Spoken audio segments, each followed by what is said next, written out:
for you. It's one of my favorite tests right now, which is Bilal and Jack. Do you know what day St. George's Day is? Ooh. Oh, no. To be honest, I don't know. I know when July 4th is, though. Wait, did you pause like that? yeah. Sorry, you're back. But George, it looked like you were just sitting there waiting for it. You look like you were really disappointed. Bro, you should have seen that. George, hysterical. You're just frozen, just like waiting, giving these guys that might be the cold open there. When is it? When is it? When is St. George's Day? Just happened, didn't it? I don't even know. I think it's April the 23rd. My name's George, and I'm British, and I don't even know the day. So the joke is, I've never met an American that doesn't celebrate their International Day, and I've never met a Brit that even knows their International Day. That's the difference. All right, welcome to another episode of Not Investment Advice. We've got the NAI gang here today, Trung Phan, Jack Butcher, Bilal Zaidi, and a very special guest, return of the Mack. What's going on, George Mack? Good to have you on again, mate. Very good to be back. We need the theme song playing, but yeah. Man, I was 100% playing it about Rafa 7 minutes will put it before in. this. Yeah, Rafa's gonna put it in. Just like have it humming in the back. Should we just have it humming in the background for the? I mean, the whole way through, like on loop for an hour and a half. But yeah, anyway, good to have you back, mate. You were a highly requested guest, so we got you back on for a second one, and we're doing a 2-part episode with you, so we got lots to cook on. But before we get into that, man, you're on a USA tour right now.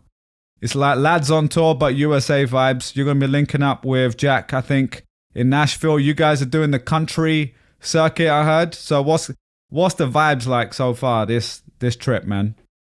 Yeah, it's been fun. I always joke that you learn a lot about being British. I've learned more about being British in the few years I've been outside of the UK than when I lived inside of the UK.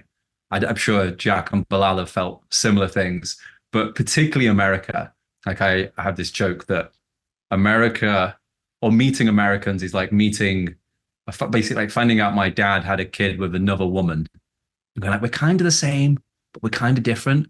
And it's like, oh, he clearly left like all his self-help books at your place.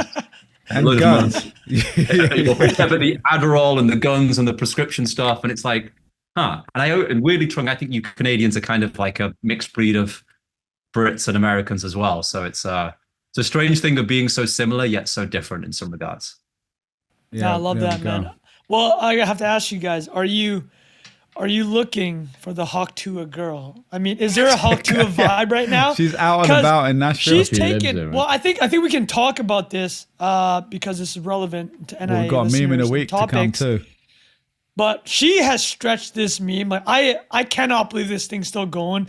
She for people that don't. For the one person on this podcast, well, that's half of our listeners. For the one person on this podcast that doesn't know about the Hawk Tuah meme, there's a Nashville lady named, I believe her name is Haley Welsh.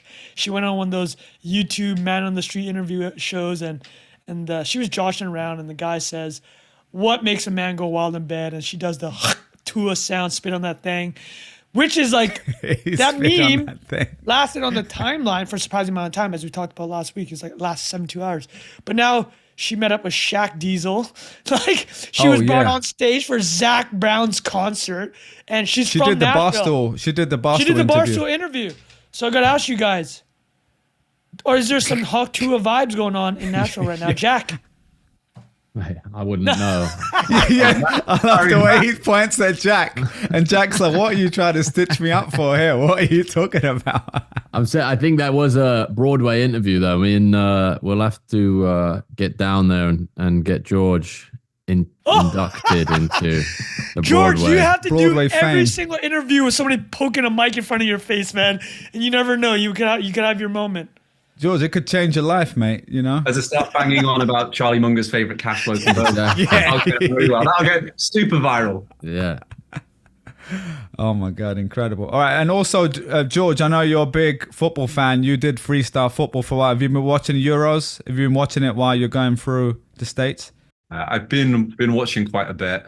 Me and Jack were going back and forth about Southgate's Brexit ball at the minute. It's not been too pretty at all, but it's been... He's England. wearing a helmet on a Peloton vibe. Can you guys explain?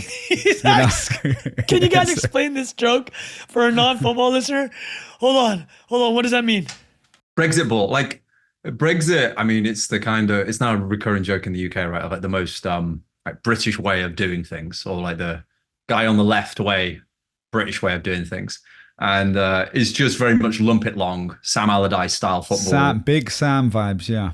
Which, funnily, is how we scored. We scored the great goal and a bit long throw. That's basically it's this football heritage by this point. It's how Gareth Southgate got the job in the first place. It's a really funny story. Sam Allardyce Trung was this very old school British manager. Like imagine Pep Guardiola and then just flip everything around from the look to the philosophy. The inverse Pep. The complete, inverse Pep. And he ended up getting the England job before Gareth Southgate. The only reason Gareth Southgate got the England job was because Sam Allardyce got exposed in like a panorama style documentary where he was like taking bribes under the table. Like he was a proper wheeler and dealer. But we very much playing Sam Allardyce style Bungs, football. I think they're called, right?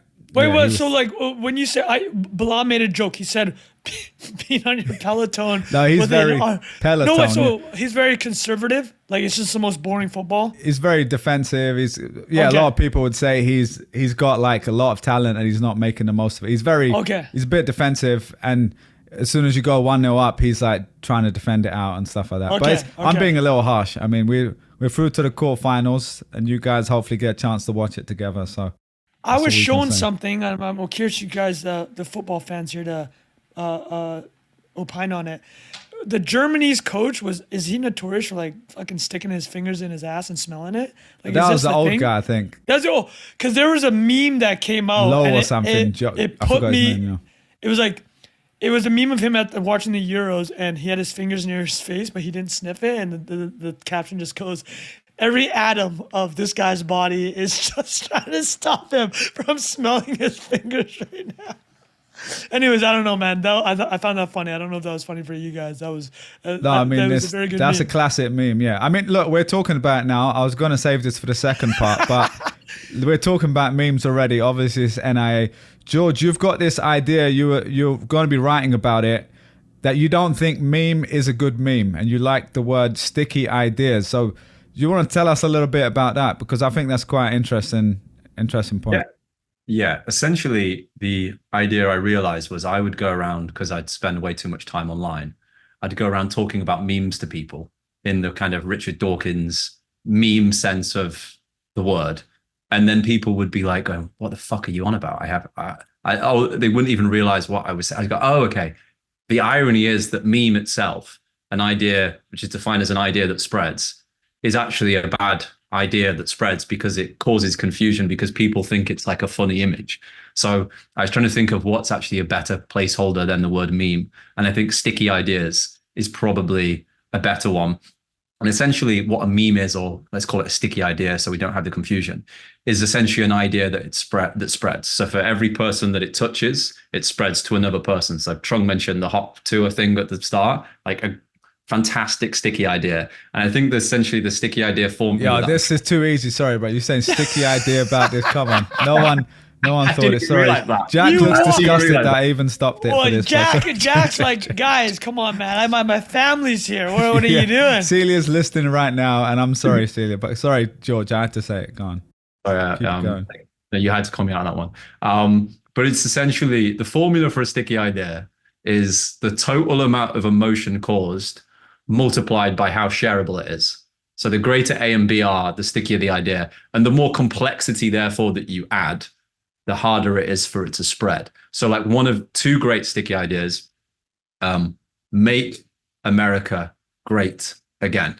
Like even in those four words, you could hate those four words, but make, action, America, identity, great, iconic, again, nostalgia, four emotions, four simple words, no complexity, so you can spread to the mass amount of people.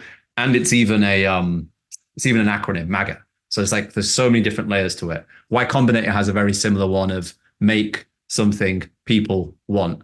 And again, like those ideas spread so much faster versus if it was a 1,000 policy reform document about how to improve America, it doesn't work. But MAGA works. If it was a 12-hour YouTube series about how to create a product doesn't spread, but make something people want is itself a sticky idea. And I'm pretty fascinated by what industries right now there isn't a sticky idea for, how to create sticky ideas. We can have a whole conversation for that. I have this recurring joke at the minute when I meet people in cybersecurity. They're always like, they're like the guy on the right. They've got like a 200 IQ, but they're always so confused at why people don't take cybersecurity serious. And even when I hear cybersecurity, I'm a bit like, oh, It's sleepy, isn't it? Sleepy is a perfect word. Yeah. And I realized, again, so one way of creating a sticky idea is layering on top of another sticky idea. So like a good example would be, friend Chris, he came up with an idea of toxic positivity. And it kind of stuck in my head. And I go, oh, why was that? It's because he's taken toxic masculinity and moved it. So one way is just kind of standing on the shoulders of giants. And I think you could fix a huge amount. I think if I was to sit down with everybody who looks after cybersecurity, the best people in the world, rather than look at some new fucking cryptographic software or whatever it is, if they simply change their name and lay it on top of, so right now, everybody knows what an STI is. People are horrified at getting an STI. If they called it computer transmitted infections and called it CTIs, I think people would viscerally feel way more scared about getting a CTI than dealing with cybersecurity. So just the tweak of the branding or the tweak of the name, the idea can become way more sticky than it is right now. I love that. And my main comment is just compare MAGA to what Hillary Clinton had in 2016, which her tagline was onwards. It literally meant nothing. When you said it, I couldn't even remember what it was, to be honest. Yeah, no, that's right. No, Onwards, that's yeah. exactly a George part. It was the least sticky idea ever. Again, if you want to make a joke, it's pretty funny that the Clintons had an unsticky idea. If you know what I'm saying. Did you watch the dramatization of the Brexit stuff where they did the take back control thing? No, continue. I think Benedict Cumberbatch played the guy, the political strategist that wrote Cummings. What, Farage? Yeah, Or exactly. Cummings. The sticky idea. The take back control pun. It's a great. Let me try and pull it up. This is great. They attribute the whole, like, the entire result to coining that at the time they coined it. I honestly think when you think of particularly of elections and you've got maybe a 5 to 10% either way, that ability to have a simple idea that spreads is so damn important. Another one is I was listening to a really old book the other day. I say old, it's like 15 years old. And they were talking about truthy. I think it was this concept called truthy, which was the way they would describe news that wasn't quite real, that was bullshit news. And it never really caught on. So that idea that was there for a while. And then when you have the meme or the sticky idea of fake news, all of a sudden, that's then ripped through people's consciousness so much. But the actual substance itself hasn't changed. It's just the branding around it. I don't, maybe one for you, Jack. I have this weird idea that one of the reasons why the NFT boom happened is because NFT was quite a nice acronym. And if it was like XHJ, would it have spread as well? It's really interesting. Simple. You know what's funny about it too is like the recent discussion or discourse around that is like no technology has ever taken off based on its description being what it isn't. And that's what non-fungible is, right? It's like, so the acronym is pretty good and people like kind of associate it with the technology, but when you actually get into it and think about what you're trying to represent, it's like the stickiness of it is probably affected by its requires you to have an understanding of this concept that is completely foreign to the majority of people. And it's not even the understanding of the concept, it's the opposite of the concept that you already don't understand. Like non-fungible as a way to introduce an idea is like, what? You know? That's a great point. Like, what the hell is this? Yeah. You're like two layers fungible? deep away. Exactly. It's like, how do you even begin to, and that's why a lot of this stuff has been compressed to like digital collectibles, or like there's all these different attempts at coining language to identify what all of this stuff is. I don't think anybody's even gotten remotely close to it yet because of like the steps or the amount of context required to even accept the premise in the first place is significant versus something like a political slogan, which is like, it's about people. You're not talking about like technical platforms or like innovations. It's just like, here's this base desire that I'm appealing to with these 4 1-syllable, 2-syllable words. What do you guys think about Bitcoin actually? Because it's gone through Yeah, a I was couple gonna of ask the same. digital gold, right? It's kind of a its Actually, current thing is pretty smart. when George was talking about this, I think Bitcoin and Ethereum, like you can attribute a lot of their success to their names too.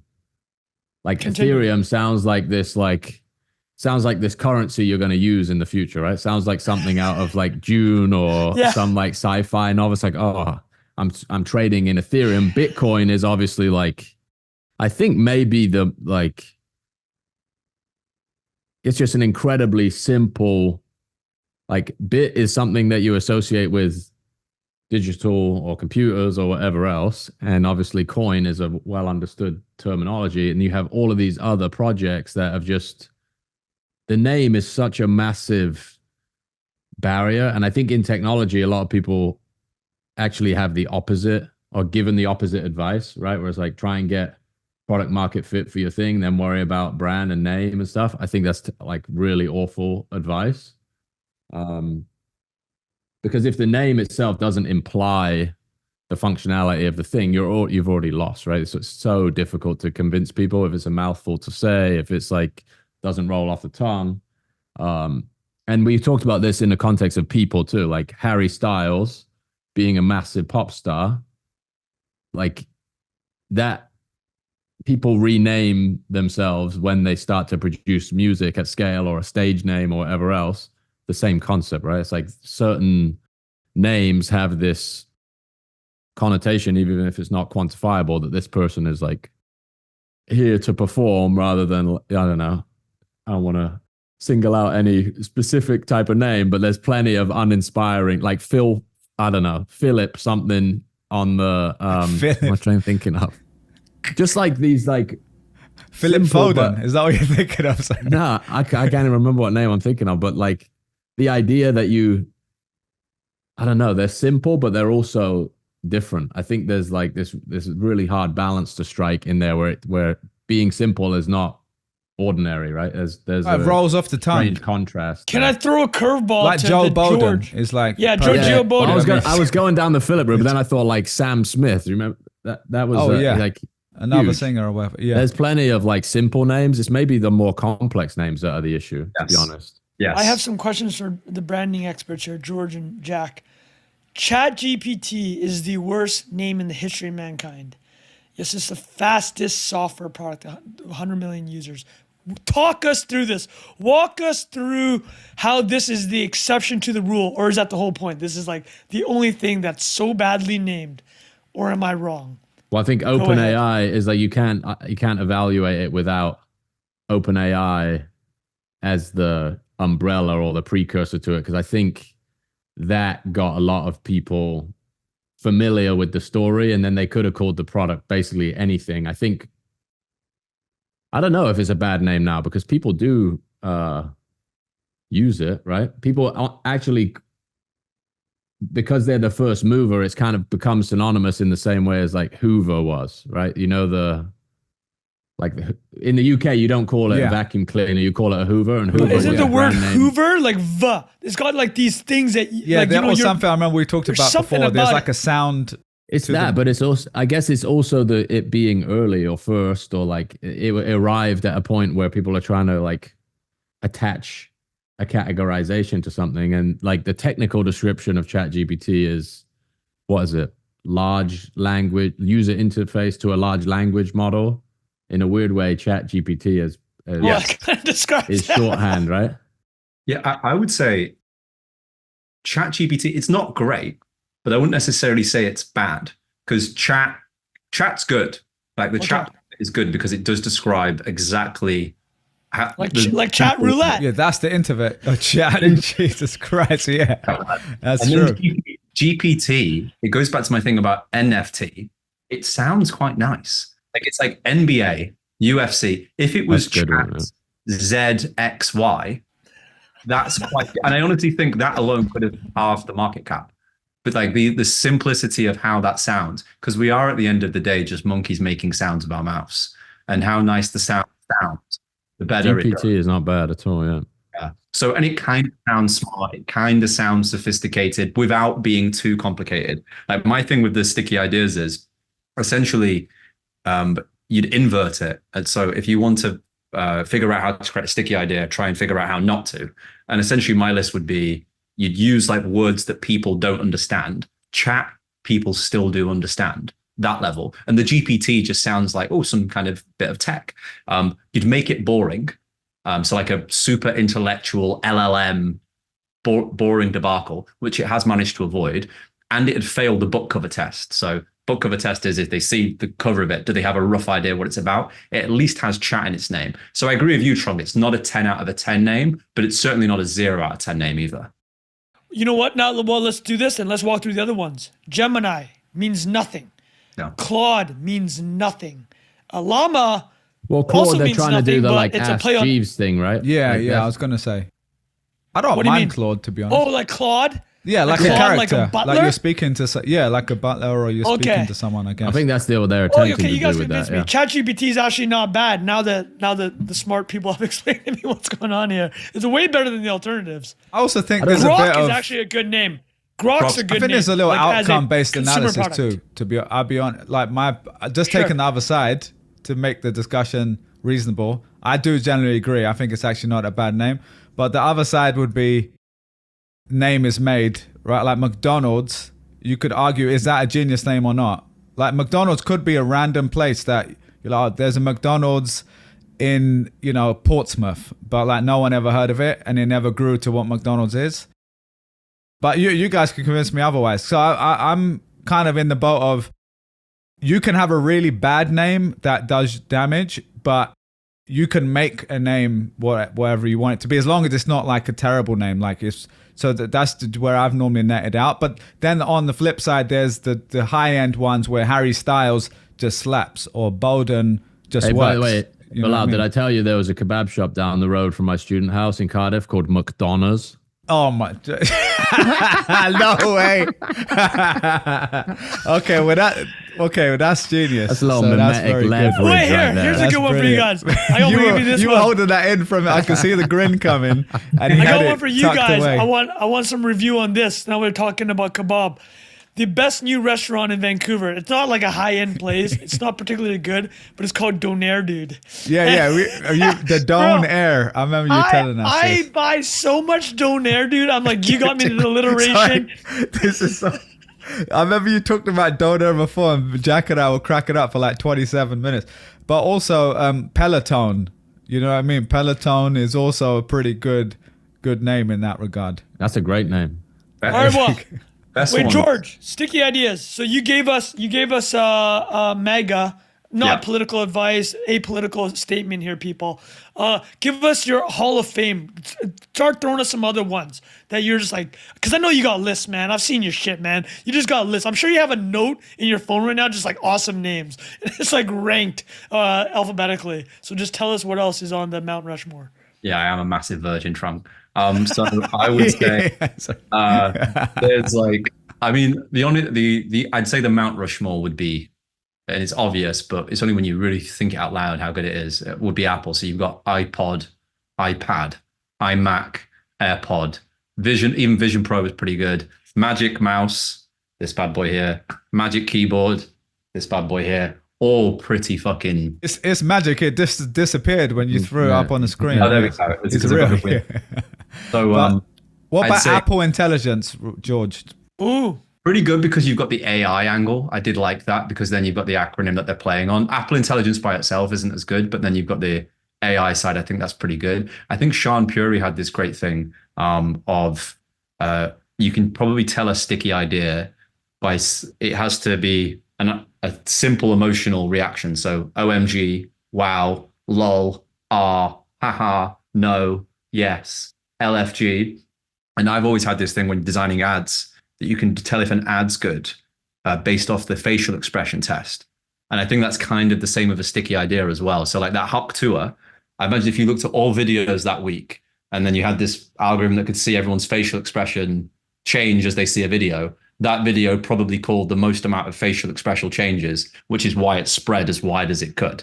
And likewise, I think all sticky ideas The more facial expression changes you can cause, the stickier it's probably going to be, because that's a good proxy for causing emotion. You know what?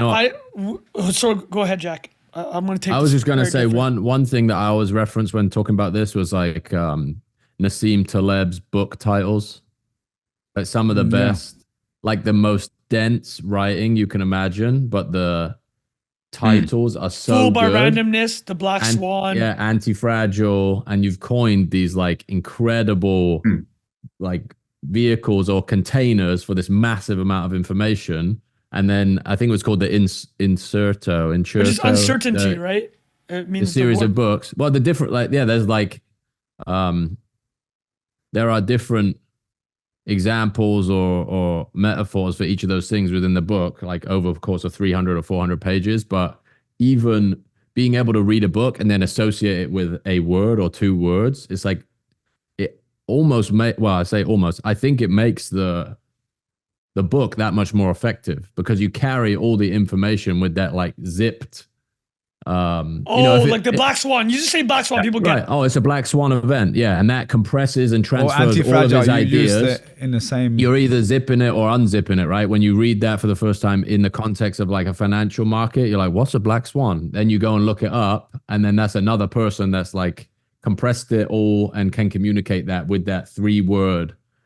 It's just an incredible like advantage when you're writing a book or doing anything marketing wise. I wrote an article about it a long time ago where you can describe what you're doing as a like, here is a sequence of lessons about digital marketing versus build once, sell twice was the example that I used back in a couple of years ago. And that's like, a great name too. You have intrigue, you have like some explanation of what it is, you have like some of your philosophy is inserted in the name. And you just can't compete on the other side of that anymore now, where it's like, even like a Taleb book, like reflexivity in financial markets versus fooled by randomness. You'd be like, all right, I'm gonna read that one. Reflexivity. Yeah, that's a. Could you imagine that name? That would fill George's book cover test right there. It exists. I bet you it exists, and it's probably a good book, but it's just hard to get people to pick it up. Okay, guys. Sticky ideas are a compression algorithm. Like that's. Well, maybe there's another like inversion in here where like great ideas are hidden behind bad names. So there may be some alpha. Yes. Reading. That's a question actually of what ideas right now are important that aren't spreading because the meme or the branding shit. So like cybersecurity for me is a huge one where people just don't care because it sounds so wanky. And what other topics are like that? That then McAfee, the goat of packaging. That's what I was going to say. Antivirus was better than cybersecurity for that reason. Like Norton antivirus, we all had it in the Kazaa LimeWire days. You know, we had to scan once in a while. You got to do it. But you don't really get that anymore. Have you guys got antivirus software on your computer? Do you guys use it? I have a Mac. That might be not a good thing to talk about publicly, but. No, but I mean, like, isn't the whole point about Macs is that you don't have to worry about that shit? But I don't know if that's completely I wouldn't true. say you don't have to, but it's a lot less than Windows. Yeah. You're not just downloading exe files. Exe on download.com or rapid share or whatever it was. You know what I mean? But hold on.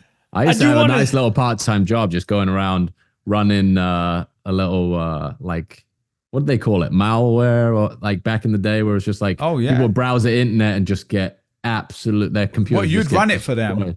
I would just go and do like, it was like 20 quid. I would go around to someone's house and be like, service provider. Let me speed up the PC for you, and just had some like. Did you hear a little defrag as well? Just hit that defrag. Do you remember that on Windows? Of course. Play solitaire while you're waiting. Leave it overnight. Come back tomorrow. You'll have a new machine down here. Yeah. Oh my God. That might have been your first business, no, Jack? Gone are the days, man. That's all been arbitraged away now, boys. There we go. Yeah. Go on, Trung, what were you going to say?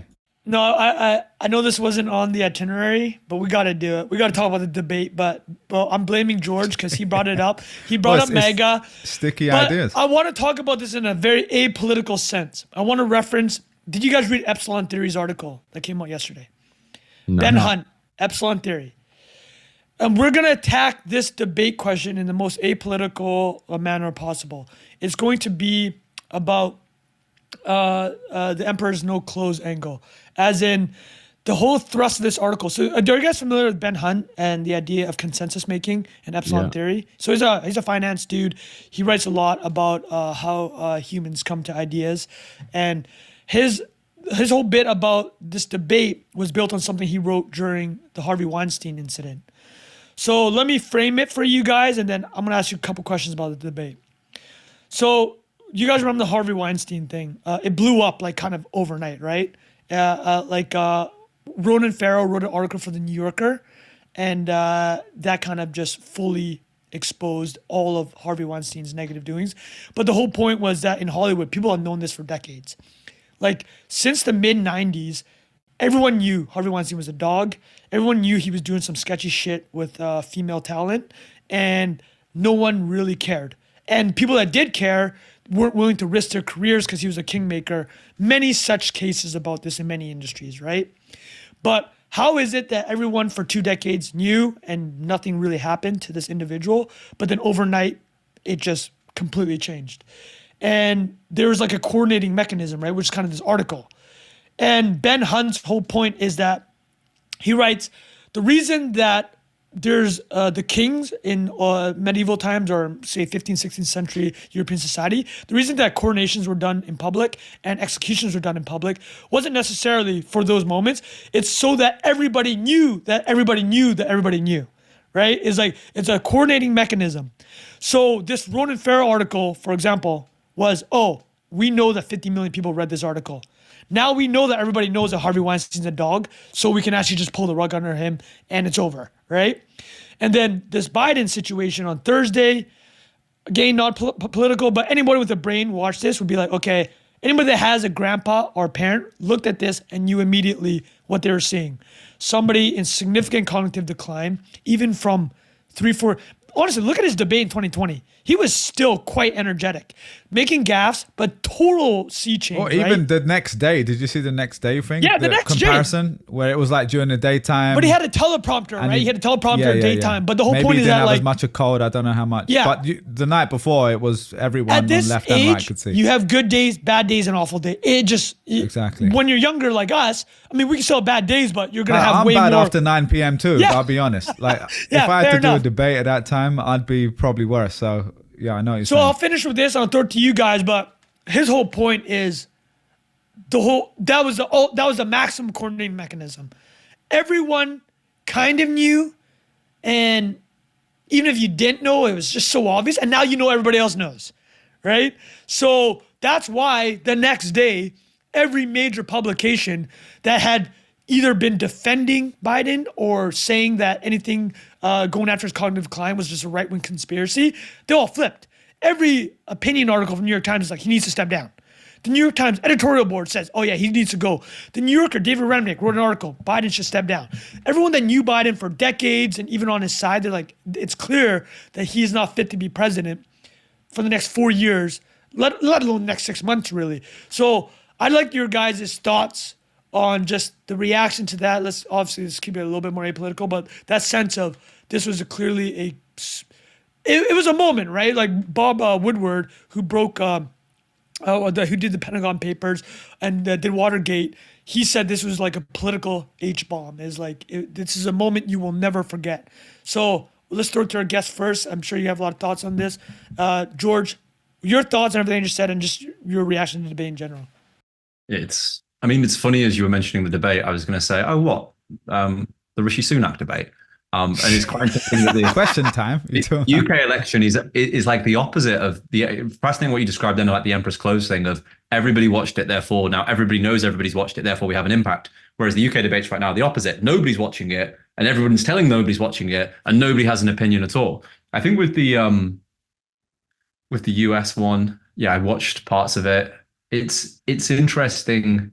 The thing I find quite interesting about politics, again, maintaining relative politically here, but of how opinions get updated very fast. And there's very little recursive mechanism of going back to what people's opinions were.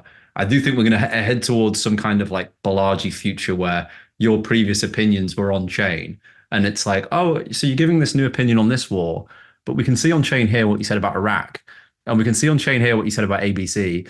And I feel like right now it's just immediately people who might have been saying how incredible Biden was for a long, long time are immediately just changing tunes and just disregard culture, George. Huh? Fiat culture. Fiat culture. There's a sticky idea for you. It's I call it the forgetting paradox, which is this idea that we forget more than we forget because by definition we've already forgotten it, and we're constantly forgetting so much. Wait. We might have to say that one again for me. I already forgot. Go on. Yeah, we go. There we go. Here we go. We forget more than we forget more than we realize because by definition we've already forgotten it. So we're constantly losing things and then updating our opinions. And you've seen it a lot over the last few years where people are just completely changing sides and then not even realizing that they've changed sides as well. So it's really interesting seeing this Biden one live in action. That what then happens is because the news cycle's so fast, that concept of the never ending now, that we're just constantly focused on this current 24 hours. There's never this recursive loop to look back at what people said 3 months ago and maybe hold them accountable because we've already moved on to the next thing. People don't want to look backwards. They always want to look at what's happening now. I like that. And that's actually super fascinating. And it has to do some stuff that we talked on the show about how quickly things are like these I said Hawk 2, it lasted a long time, right? It like lasted 72 hours on the timeline, which is so rare. These do you remember the Will Smith slap? That was a nuclear meme and was gone within 12 hours. Like just instantly wiped from our memories. But so back to the debate. I know, Jack, you tweeted something about it. So I like thoughts in the 96 hours since. Disgrace. It was a fucking disgrace, boys. The whole thing. An absolute just all of it. Embarrassment. I don't really have that much more to say on it. It's just like, I think most people that have paid any level of attention sort of predicted exactly how it was going to play out. And then for like half of the population to be in a position where it's like, wow, this is a shocking turn of events, right? It's like, what? Just the whole thing was so crazy. The thing I tweeted out, actually, there wasn't about that because it was obvious. What did you tweet again? Because I read it. I tweeted out, like, if you're a TV pundit, like, instead of even being critical, like I don't know if you guys watched the Newsroom. Do you remember the opening thing on that where someone's like, why is America the greatest country in the world? And he answers, and he gives this massive, like, incredible monologue. The thing I tweeted was like, ironically, if you wanted to make a platform for yourself as a TV presenter, you should just like stare into the camera and be like, I cannot believe I'm associated with this, that I'm even trying to justify that these institutions are like remotely respecting you as a citizen of this country. It's a fucking disgrace. Very Kanye and George Bush. I would take my microphone off and walk out and be like, I can't believe I've devoted my life to representing institutions that are trying to tell you that these are your options. You know, like this is, you just like, there's many more articulate intellectual responses to that, but to even like contribute to that system and kind of keep the gig going, it's another incentives thing, right? All these journalists that have to toe the line to whatever readership or viewership they have until what George explained, like, oh, it's now 51% acceptable for me to go the other way. So now I'm going the other way. It's spineless. Like, you don't stand for anything you never did. It's fucking infuriating. And like, it's entertaining in the moment, right? Everyone has a good laugh about it and like great content on the timeline, but like it pierces through the veil of like, what is going on here, man? It's unbelievable. And in the same breath, I would say it's also a testament to the fact that society functions at all. That's like this is such a robust civilization that can be the most powerful conversation happening in the world, and the next day everyone just wakes up and goes to work anyway. You know, it's like this whole. You mean the handicap in golf for two 8-year-old men doesn't mean much to the rest of us? Is that what you're saying? Man, it's like, I guess even no, I think that that's to me is like that's even the take.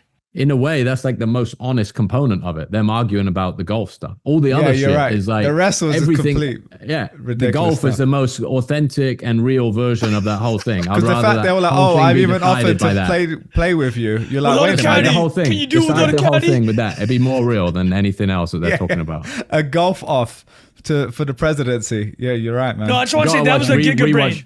rewatch Idiocracy as well, man. Just what an incredible piece of Fantastic. media. Just unbelievable. Is it not just Not far off. a testimony to, the whole Keynesian beauty contest idea of, it's similar to the Emperor's New Clothes of, I don't know if you ever heard it. It's like a very boring finance speak, but it's got quite interesting implications of, let's say we pull up an image now of 20 people and we'll all vote as individuals on who we think is the most attractive person on that list. But then that's level 1 of the game. And then level 2 of the game is voting who you think everybody else is going to think is the most attractive. And what's interesting is, in level 2 of the game, it's completely different to level 1 of the game. So it's like, you see this at the political level as well, where I think if you ask, I think 90% of Americans, or somewhere between 50 to 90% of Americans, do not want those two candidates to represent them. But 50 to 90% of Americans are still going to vote for those two candidates because they're convinced that the other 50 to 90% of Americans are going to vote for those two candidates.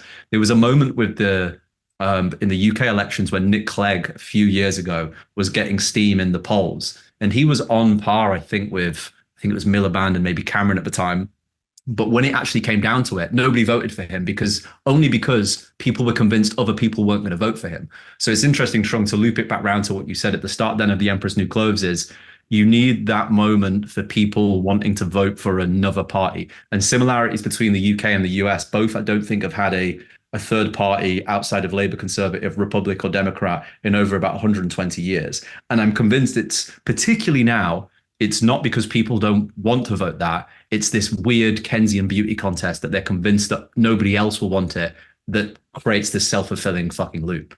There's no coordinating mechanism, right? That's the key. Is like that coordinating event. Go ahead, Jack. Sorry, man. I was going to say it's also like the monolithic media component too, right? It's like, what team are you on? Like, you wouldn't watch a sport where 3 teams are playing.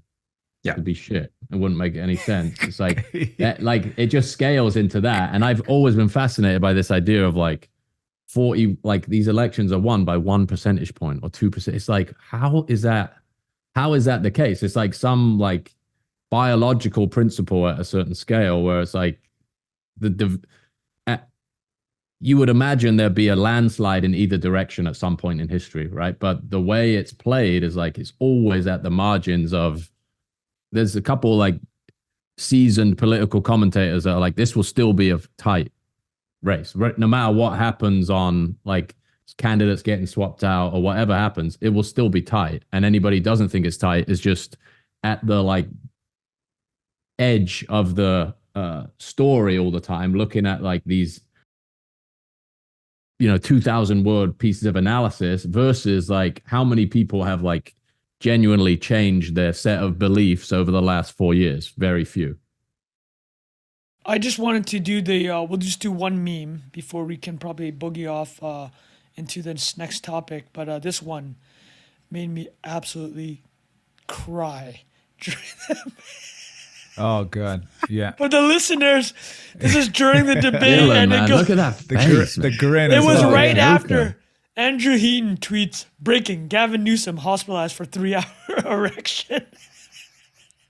So, I saw anyways, a Family Guy or Simpson we're not version going of to talk about the whole thing any as more well, of the yeah. politics. But Bilal, did you have any thoughts on this? But I think this is a good segue into UK-US because George is actually already I was going to say, based we might want to save that for next episode because that's quite a heavy topic. And so we might want to switch gears in a second. But no, I don't have much more to add. I think you guys covered it really well. The only thing I guess is I agree with what Jack said. I was watching it trying to laugh along because that's how I cope with life. But I was like, how are we here again where no one likes either of these guys too much? I mean, obviously some people do like Trump as well, but even people on the left, I've never really met anyone that loves Joe Biden like in his current state, maybe 4 years ago or 8 years ago. And it's just, yeah, it's sad. But also kind of like Jack said, I'm also astounded at the way humanity works, the fact that we're still, the day still goes ahead and things are still moving forward. Mate. So, yeah, so it is a bit of a weird thing. But like you said as well, George, the UK general election is this week Thursday, isn't it? Yeah, it's on. It is going to be a landslide, right? Labour's going to win. Labour's going to win by far, I think. Yeah, I guess the only takeaway if you're American is it could be worse. We could be watching the British elections, which are boring. It's the exact same in the Yeah, sense that you have the candidates you don't like, but it's also fucking dull. So yeah. there is that. There is that. America is the greatest show on earth, man. That's really the summary. Like it's just leaked into every institution. It's just clicks. No, but this is what I'm saying. I think we should carry this on. But I think we should All carry right, this let's on. do that, and then it's just we might with the timing. So let's go do- US UK. Okay, and then we're going to do a second episode if we want to do that, or we could save that because that might be a heavy. That could be 30 this one. minutes. So I think we're going to carry this, over. boys. We're going to carry this. We're right. doing it. We're moving it. We're Let's going do it. for it, and I'll we'll- tell you if why. we need to cut it in between, we'll cut it, and then we'll move on next. I'm going to week. tell you why we're going with it, though, because there's Go a on. Giga Brain take of what Jack said that I've been trying to sneak in there, but just to make Jack's point, it shows America. No one's running this place at the government level. The person you elected is not running this thing, right? There's somebody else behind the switch. There's this whole, you can joke about the deep state or whatever, or the administrative state, which don't even care who's in office. And there's actually a really big Supreme Court ruling about the Chevron deference for TLDR, but the whole point was that for ages, for 40 years since the mid-1980s, a lot of these regulatory agencies, like take the EPA, the Environmental Protection Agency, the way that they can interpret laws was that the actual administrators and the bureaucrats, if there was any ambiguity in a law, the bureaucrats within those organizations could decide instead of having a legislator figure out the law. So they're literally empowering this whole administrative state, and that just got overturned. But the whole point is, to Jack's point, America, whose economy would you take?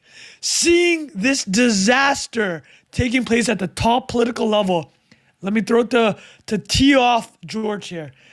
Would you bet on the U.S. economy over the next 30 years or the UK European economy? And I think we can use that as a segue into the U.S. versus UK. George, answer that softball I just tossed you. I'd give a balanced take. I'd bet on the US. Okay. However, I would have a clause in there that I think the US has way more blow up risk than the UK. Okay. So the US I would bet on over the next 30 years, but there's also a chance that I'd lose all my money because the country no longer exists because there's a civil war. So I'd say that's, whereas the UK, I just think we're too miserable and apathetic to do anything. And we don't have weapons. So I think that's how I would dissect the two. All right. And then top level for how do you want to discuss the US versus UK? What tangential topic can we move into? What I was going to say real quick, Trunk, we're going to hit our time for this episode because we're doing an hour. So I think what we're going to do, we can tee it up for next episode and we'll start off with that. But I wanted to bring up one idea, so we'll kind of cut it in between. Have you guys seen, I'm assuming you guys have read Peter Thiel 0 to 1, right? Yes. You guys remember this? Yes. This definite, indefinite, optimist, pessimist kind of matrix. So for people only listening, one of you guys might be able to explain it better than me, but he's trying to map out the past and present. And this was written, I think, 2014, I think. So it's 10 years ago. I was rereading it recently with the 2024 hat on to see, what I still agree with and that sort of stuff. But I always found this kind of interesting with the optimist versus pessimist.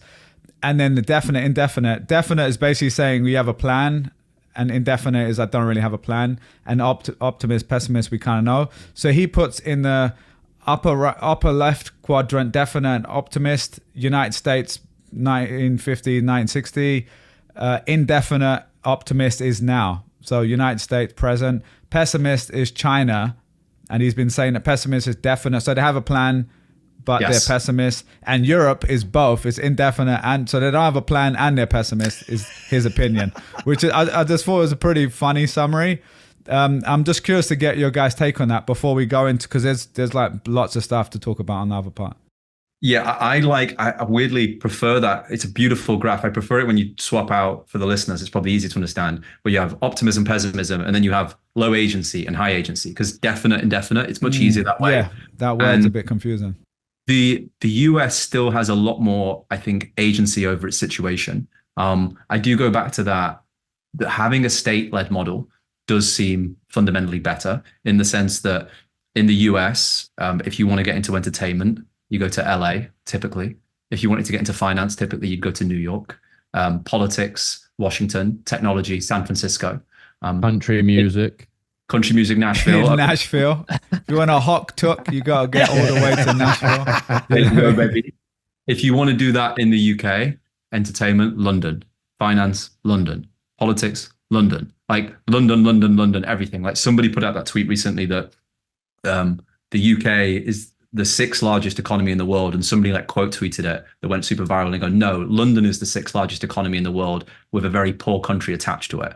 And the ability to, at least people can migrate and A/B test things in the US, which doesn't exist right now in the UK.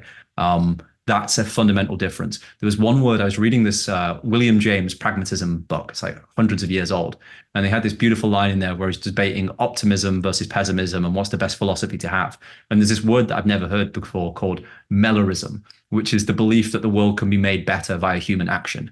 And I think that is what Thiel was discussing there, that combination of, you know what, even if you're pessimistic or optimistic, it doesn't actually matter, but can it be changed via action? And I still think that's been diminishing in the US to some extent, but it still fundamentally exists.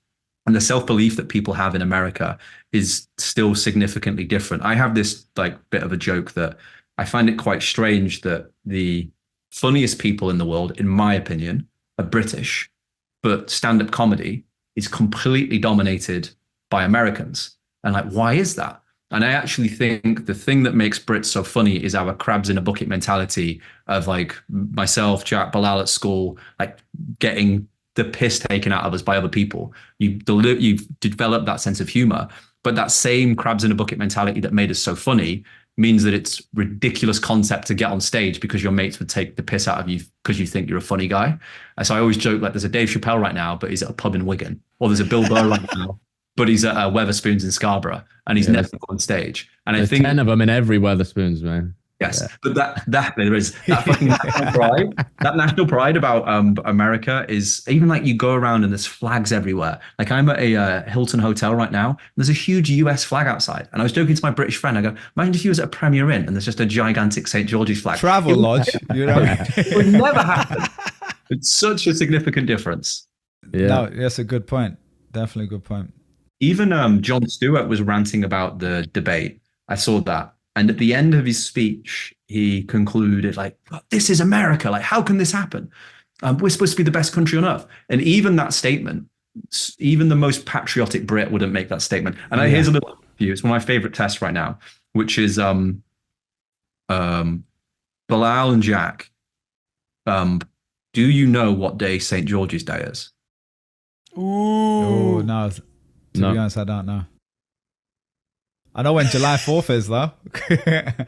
Oh, Wait, you pause like that? yeah. Sorry, you're back. But George, it looked like you were just sitting there waiting for it. You looked like you were really disappointed. Bro, you should have seen that. George, hysterical. Perfect. You're just frozen, just like waiting, giving these guys that might every... be the cold open there. What is it? What is it? When is St. George's Day? Just happened, didn't it? I don't even know. I think it's April the 23rd. My name's George and I'm British and I don't even know the day. So the joke is I've never met an American that doesn't celebrate their International Day. And April I've never 23rd. met a Brit that even knows their International Day. That's the difference. St. Paddy's Day is another big one. Everybody knows that one. Yeah. Everyone knows, man. Little national pride. George, and we'll wrap this up because we'll revisit some of the other stuff you had in the next episode. But you were talking about the high agency, low agency versus optimist, pessimist. Like if you go back to, COVID, if you think of like preppers, right? Those people, a lot of us might have been overlapping, to be fair, because it was a wild time. But those people, you'd say pessimistic about the future, but at least they had a plan. Like they were getting their bunker ready. I know, Jack, you were getting your mask. That you were, and you used to have on your Twitter for a while, recovering pessimist or something like that.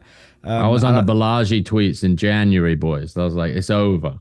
Yeah, for sure. I mean, we were all there at some point. I mean, I was wiping down groceries, bro. I mean, embarrassing stuff now, but that's what you had to do at the time. You were wiping down man. I wish this apple had a seal on it, a natural seal. Yeah. Yeah, wrap it in plastic. But I anyway, mean, that's we been are a whole, not to get into that, but that's been a whole exact same thing that's happened with the debate stuff. It's like everybody in private has their beliefs about that. And then, all of a sudden it's okay to believe the thing I already fucking believed from the beginning. The worst thing is, Jack, I agree, so but the worst thing is the lack of I love it. accountability. It's the lack of walking it back and admitting they were wrong. It's then just completely shape-shifting and pretending that that never happened all along. Yeah. I mean, a lot of this stuff is like, people attach their politics to like I'm a good person because I believe this. Oh yeah. It's like, it's the most fucking moronic shit ever. It's like, has nothing to do with that, you know? And like, you will be manipulated to believe that, as that is like the number one political strategy in the handbook, if there is one, right? And like, if you can toe the line with that, like, you're the perfect voter. Yes. It doesn't matter what your experience of reality is. You are a person X if you don't agree with this. If you literally walk out of your front door and reality contradicts what I'm saying, you're a bad person. Moronic. One of the ideas. Like, weirdly, we've going through, like, hopefully we're going through the looking glass, boys, of like, people are like, oh, you know what? What you've been telling me for the last however long is objectively untrue. And now this crowd of people, you've seen that meme, sticky idea, I should say, sorry, of the guy with the whip smashing the crowd. You seen that? Where one person stands up, two persons stand up, everybody stands up, and then the guy runs off. But it's like a fascinating thing to see play out, especially on these like platforms with incredible network effects. And we could go deep down the rabbit hole of the Elon X acquisition, but that will be an inflection point in the history of humanity's ability to communicate and discover the truth that is not filtered through a single entity. Yes. Anyway, sorry, boys. No, I think it's great. Before we wrap, one of the ideas I've had for a while is to take the kind of fear and greed index from Bitcoin, but apply it to like every idea, to have a live tracker of what the Overton window is. 100%. We have Great enough idea data now. And you could essentially map social graphs, like you'd map something like a SEO ranking system of who's more esteemed, who's more high status. And you could literally see these things move over time. I partially want it as well because I'm one of those guys who's like late to hop on trends. Like, we're joking the other day, my friend, he's been on the mustache trend for ages. And like now mustaches are like super hot. And I know I'm the guy who's going to like buy the mustache trend. Like, right at the top, and then, like, you're showing up to Thanksgiving this year with a mustache. We're like, yo, bro, what are you doing, man, George? Can I show my bags for a close of the episode? Yes. We're gonna close with a Vitalik Buterin tweet, boys. Here we go. Okay. Prediction markets and community notes are becoming the two flagship social epistemic technologies of the 2020s. Both truth-seeking and democratic, built around open public participation rather than pre-selected elites. Ooh, dude, that is nailed. That is banger. Did Elon reply to that? You know, Elon loves pumping. He replied. He said, "Yeah." yeah. He's just giving it that boost. Not even an S, just YE. Just keep it short. Okay, hold on. So I got to show. We didn't do the problem meeting week. I'll throw it up right now. We can close it off this because this is a community note. Yeah. Okay. Yeah, meme of the week at the end, and we're gonna keep it going for next one. I love the way that. We're talking about consensus making. Obviously, Twitter, part of it, the whole joke, Twitter's not real life, but enough people are on it that everything gets filtered down, that it creates a reality for a lot of people, right? Tens of millions, if not hundreds of millions of people. And I just love that's worth $44 billion, right? Just to be able to make sure he can just say yeah on something and that it fucking rips. Massive. Yeah, did we do the private likes thing? Because I think that is also like, when you say point. Twitter is not real life, it is like those little decisions make it way more. Okay, well, Jack, actually, like you weren't here, life. so can you tell us about? There are no rules on NIA, people. Yeah. This is why we're undermonetized. Yeah. Keep it no rolling. Point, yeah. Okay, if Jack. anything, we could just cut it in half and put it. Yeah. Do you know what? Let's just do that. Let's cut it here. We can just make four. No, hold the block. We're not cutting anything. Well, we need to meme of the week at the end of the episode. All right, Go on, Tron. Okay, I've got the private likes written down now. Go on. We're gonna do it, Jack. Tell us your take on the private likes. So for people who don't know, X turned likes private. What that means is there used to be a tab on every profile and you can see their likes. And then now that has been taken away. You can't see the likes because if we're being honest, people were doing some pretty creepy shit with that. So it's like the ultimate creeping mechanism. So actually, I'd love to get takes from both Jack and Bilal, and then Jack, George, and then I'll apologize to Bilal for hijacking this. Oh, it's all good. We'll have to do a shorter episode next one. After the private likes thing, I'll do the meme of the week, then we'll wrap it. So, Jack, give us your hot take. George, give your hot take on Jack's after. Well, I think it fundamentally changes the nature of the network, right? Where likes went from being a outwardly broadcast social signal akin to like a LinkedIn, right? The dynamic that exists on LinkedIn is you behave in a way that is consistent with what you are okay with your employer seeing you do, right? And on Twitter or wherever else, that extends to like your mutual friends, right? It extends to your family, whoever is like a part of your circle, let's say. And the notion of a like being something you can express in private as agreeing with something is front running all of that phenomenon that we talked about 20 minutes ago, 15 minutes ago, where we said, this is the prevailing sentiment around this narrative. All of my friends think this. Therefore, I will either not like or consume the things that maybe I think, but I don't like want to be part of the out group. So I'm not going to do that. And the counter argument to that is you build an even stronger echo chamber or bubble, right? It's like the algorithm gets more and more and more and more dialed in to confirming your biases because you're not hedging. You don't have this like social hedging mechanism. But I think the argument from a platform level is like the best thing for truth or free speech is removing the outward social cost of agreeing with a statement. Like you're not making a decision based on what you think other people think. You're making a decision based on what you think. What you actually like, yeah. Yeah. And that obviously the ripple effects, like I imagine that like gets platform time, like from a pure commercial perspective, that like probably gets way more people on the platform doing way more stuff. But from a like truth discovery and feed the algorithm and all of that stuff, it's also way more, I guess the input would be way more significant would be my guess. And then just views. I think we talked about this months and months ago where views are the best proxy because there's so many prior to this rolling out. There were so many really controversial posts that existed that didn't have that much like straight up engagement in terms of like social validation, but they would have 1 million views, 2 million views because they're controversial. Now I would imagine those things come closer together because it's not just, there's not a 1-to-1 ratio, but it is much closer than it would have been before, where it's like, what social camp are you in before you agree with this thing? George. The cars are shaped by the roads. So the memes, the sticky ideas are shaped by the platforms, like the information highways. So you see some people gain popularity on certain platforms that they wouldn't get on other platforms because they're suited to that platform. And these subtle changes have such a huge impact on behavior, way more than we think. So I agree with Jack. Even that ability to know, oh, this prominent person liked this. I can see it privately. Maybe they previously wouldn't have liked it, but I can see that information, and that gives me signal there. I think we'll look back at this generation of social media as there was so many constraints that happened that affected things negatively, positively, etc. I've had this idea for a while on this like topic that even likes itself is a bit of a problem because everybody has infinite likes.